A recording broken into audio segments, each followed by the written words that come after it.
श्रोता भाइ रजिन अर्याल रजिन यो कार्यक्रम सञ्चालक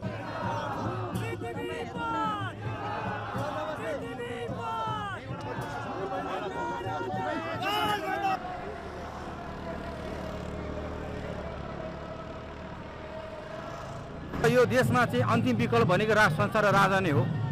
किन भन्दाखेरि अहिलेको परिवेशमा नेपाल अर्कै मोडमा गुज्रेको अवस्था छ। त्यस कारणले गर्दाखेरि पनि अहिले जुन जेनजी आन्दोलन भयो, आमूल परिवर्तन भयो भन्ने कुरा पनि सुनिरहेछौँ। तर परिवर्तन त भएकै हो, अलिकति यसलाई चाहिँ व्यवस्थापन गर्न मात्रै नसक्या हो लाग्छ।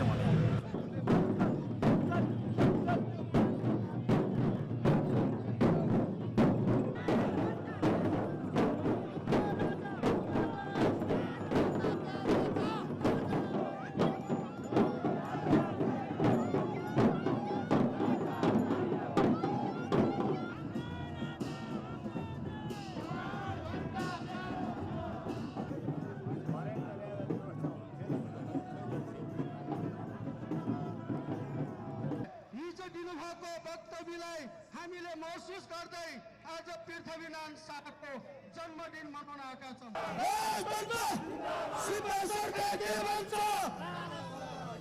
सम्पूर्ण नेपाली एक हौं,